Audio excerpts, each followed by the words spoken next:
Hi everyone. I wanted to make this video as a documentation process, mostly for myself so that I can remember where everything is supposed to go. But I'm going to be trying my hand at restoring this antique cuckoo clock that we bought at this antique store the other day. It's not working. There's parts missing. We only paid $15 for it. So even if I can't get it functional anymore, but I can just make it as a static display, I'm not going to be super sad about that. But I'm pretty confident I can restore it and make it work. So I'm going to change the camera angle so I can go through everything that I know that's wrong with the clock. And then we can get into some of the other stuff like that. So this is the clock itself. It's pretty cool. It's about 8 inches across from peak to peak here. It is a Hubert Herr clock from the Black Forest, Germany. And the only reason I know that, the back plate is missing, but it does state that down here on the brass mechanisms of the clock itself. So going through the clock, these little hooks we're supposed to hold on the front plate here that's missing. There's usually like another log that goes across the top of this that has these leaves and a bird on it. That's gone. There's all kinds of dried glue on here. I'm going to have to sand that down and make it a nice fresh edge again. So I'm going to have to restore and refinish this. You can see the finish on the top is pretty bad. In terms of the front, there's some cracks along the eaves here that need to be repaired. So I'm going to have to remove this entire front face from the clock in order to repair those correctly. And then this back corner of the clock here has been damaged. So I'm going to put some wood glue in there and use some clamps and clamp it back together and use some wood putty to fill in the corner and shape it back the correct way. So that's all just cosmetic stuff. Mentioned earlier, the back plate is missing. These are the whistles on either side. The bellows on both whistles are totally gone. I have the top of one of the bellows here, which is helpful because I can measure what size bellow replacements I need. And this bellows still has the arms attached to it. But the other bellows, I do not have the arms for. So I'll need to either buy replacements or fabricate replacements for the other bellows arm. In terms of the clock itself, also, very long chain, so I suspect that it's an 8-day clock, but it doesn't have any of the weights, so I need new acorn weights. I need to replace the back panel and the gong that goes on the back panel. Need to replace the bellows. Need to replace that front panel with the bird and the log, so I'll either have to find a replacement the same size or try to fabricate a new one. And then internally here, the bird works. There's some weird paint or something on the door, so I'm going to have to take that out and sand it down. The clock arms seem like they move okay, so I think that mechanism's probably fine. There's a couple doors on the side of the clock.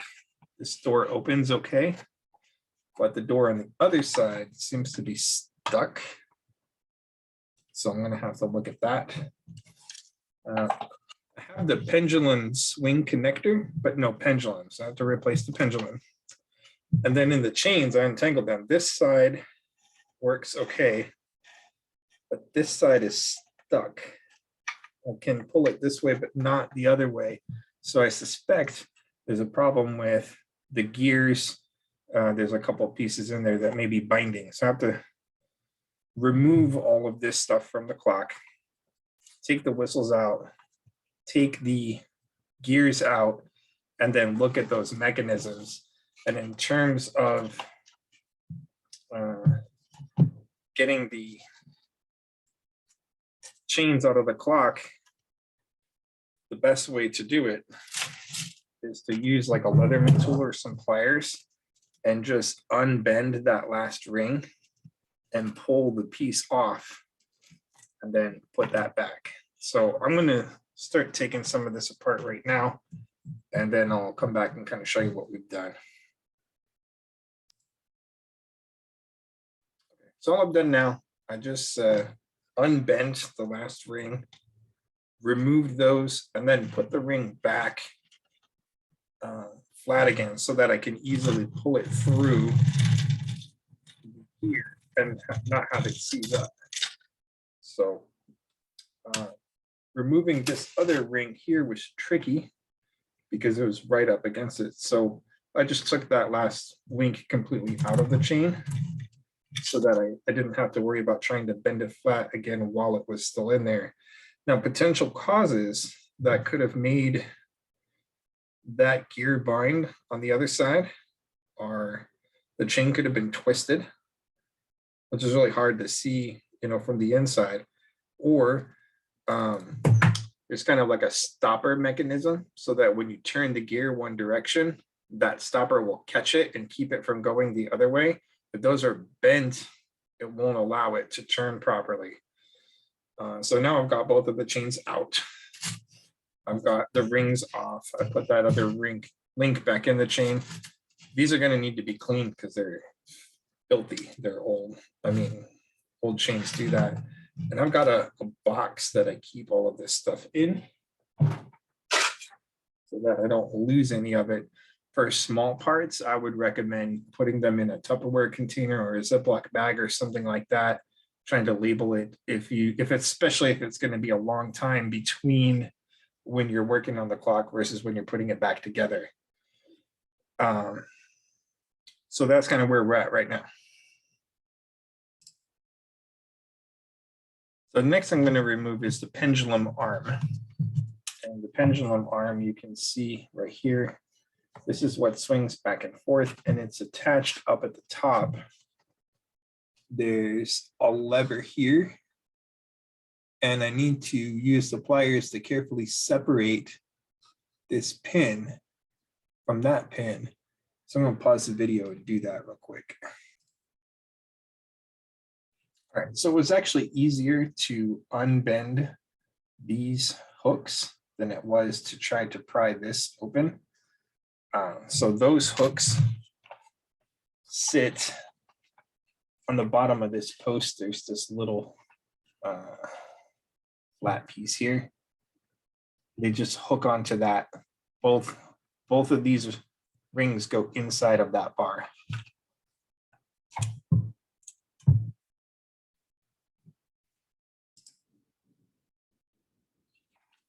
To remove the bird, there's two things that have to happen.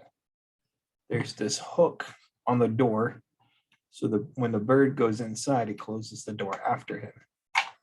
And the other part is in the back of the bird, the bottom, there's a set screw. So that set screw just needs to come off, and the book needs to be from the door, and the bird should come right out. As I'm working on trying to get to the set screw, I'm noticing something else. The door sometimes catches. So that's something I'm going to have to investigate as I take the clock further apart. It's not going back in for some reason. All right. I can't get the braid out yet. I don't have enough room to access the set screw. These whistles are in the way. So I'm going to remove those next. These are just held in place with wood glue. So I'm going to gently pry these whistles out, and then we can take a look at them. Then corrected. The whistles are not held in place by wood glue. There's actually a small screw on each side that holds the whistle in place. So I'm going to remove those to take the whistle out. Now, one trick that I like to do with small pieces, like this tiny screw that held the whistle in, is just put it literally right back in the part that it came out of so that I don't lose it and I remember where it goes. And here I can also see how the bellows was oriented onto the whistle. So I'm going to remove the whistle from the other side, and that'll give me a little more room. Oh yeah, I'm also going to mark the whistles right, left. Not that I have to, but it's just a habit I like to do. And I'm checking the whistle paper for any damage to see, does it need to be repaired? This one seems to be in good shape except the bellows, but that's literally just wood glue, so I can fix that pretty easy. I got the second whistle out now. What's left of the bellows on the top, so I'll have to replace that one as well.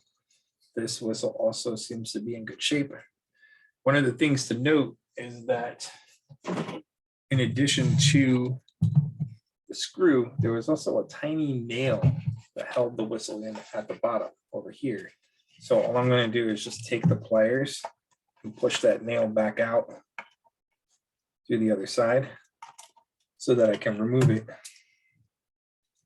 And if I can't reuse the same nail, that's fine. It's just a little tiny finishing nail. I've got plenty of those. I can put a new one in at the end.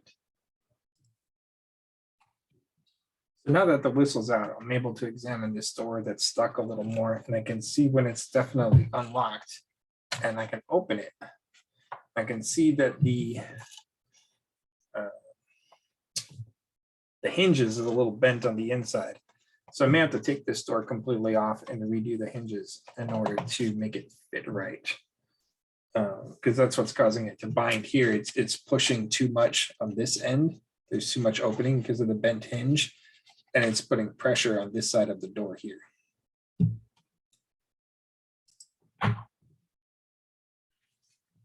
The faceplate is just held in with some finishing nails, and you can see there's one bent here and there's some other ones there.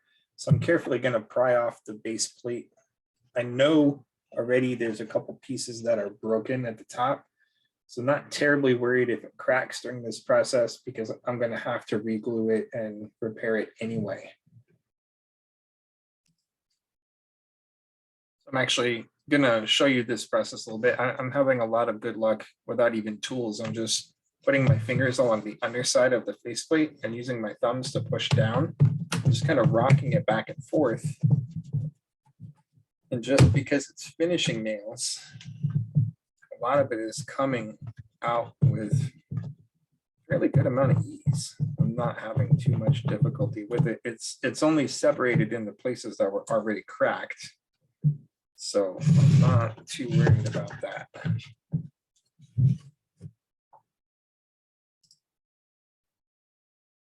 All right, so I was able to get the faceplate off the rest of the way.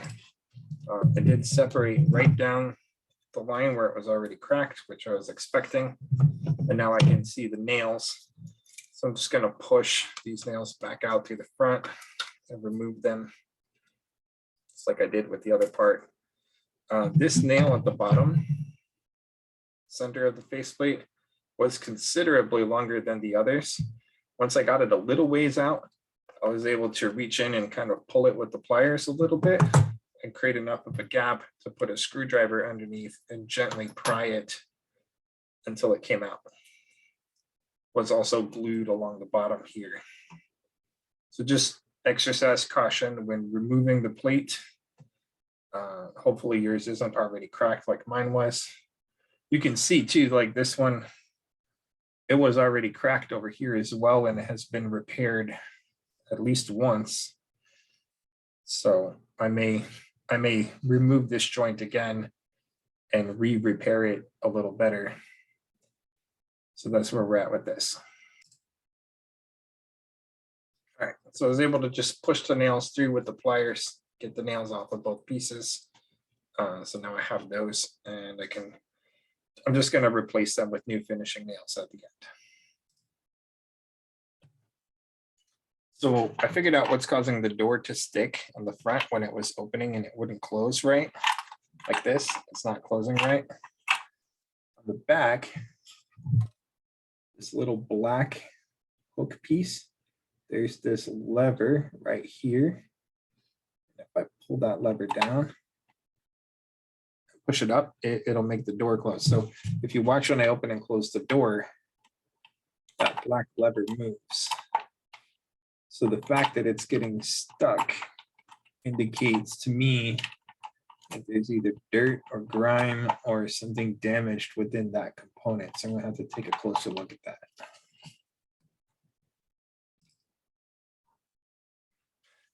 So the set screws at a weird angle. I'm gonna remove the internals first. Whoever did this before only put 2 of the 4 screws back in, but before I can take the faceplate off, I need to remove the hands. So there's just a screw on the front. Just unscrew this guy and then remove the washers and the hands. They just pull up off the clock face. And I would recommend keeping these in a, a safe place, and preferably try to label them or put them back in the same way that they were, so that you don't lose them or remember how they were oriented on the peg here.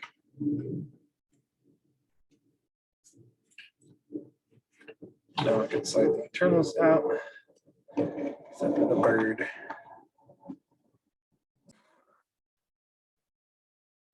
So the set screw was actually trickier to get out than I thought. And it wasn't because of the angle, it's because none of the small screwdrivers I have were actually small enough to fit inside that tiny head. So if you have like an eyeglass repair kit, that's probably going to be your best bet for this guy. I ended up getting him out because I took everything else out. I was able to put the pliers on the outside of the screw and twist it and get the screw out that way. And then even with that, the bird was still, a little annoying because the piece that the set screw sits on was stuck on the bar. So if I pull this clock out, the bird sits up on top of this bar, and the bar was flanged a little bit at the end. And so that's what was causing the bird to get stuck.